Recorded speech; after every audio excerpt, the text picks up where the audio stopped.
Cells can signal to the immune system that they have been infected by a virus by presenting viral antigens to cytotoxic T cells using class I molecules of the major histocompatibility complex.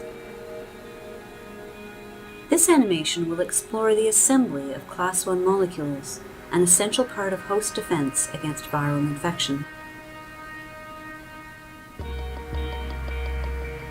Following infection, a virus takes advantage of the host's cellular machinery to create proteins required for its propagation. Within the cytosol, host enzymes like the proteasome break down some of these viral proteins. The resulting viral peptide fragments join self-peptides generated from the turnover of normal cellular proteins. These molecules diffuse toward the endoplasmic reticulum, or ER, where they may come in contact with a specialized transporter known as TAP. TAP functions to transport peptide fragments from the cytosol to the ER lumen.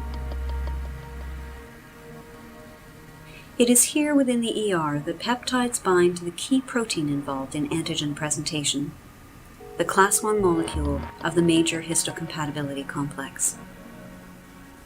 Class I molecules consist of a membrane-bound heavy chain, a soluble subunit called beta-2 microglobulin, and a peptide fragment derived from either self or viral proteins.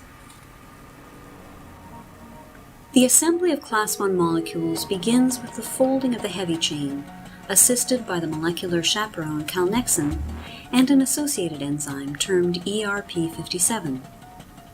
Calnexin stabilizes the heavy chain and prevents aggregation, while ERP57 catalyzes the formation of disulfide bonds. Subsequent binding of the beta-2 microglobulin subunit causes a major conformational change in the heavy chain that creates a peptide binding groove and is critical for the entry of class I molecules into the peptide loading complex, or PLC. Within the PLC, calnexin is replaced by calreticulin, a closely related chaperone that also binds ERP57.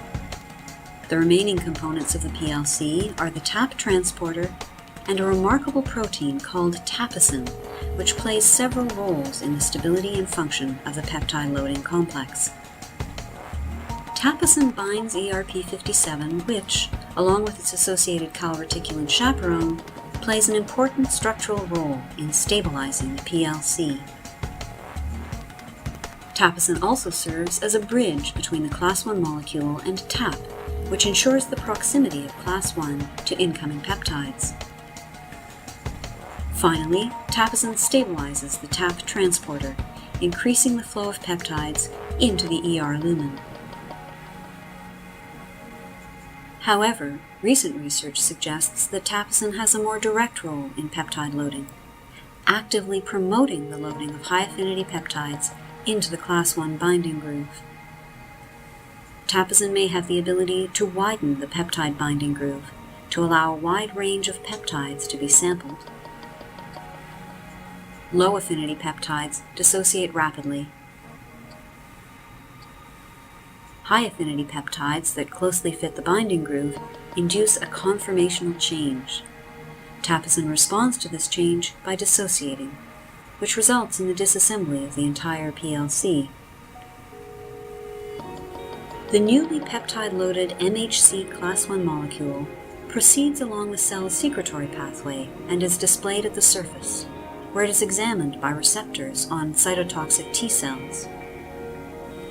Class I molecules containing self-peptides are ignored, but those containing viral peptide antigens are recognized and trigger the release of molecules such as granzymes and perforin, which results in killing of the infected cell.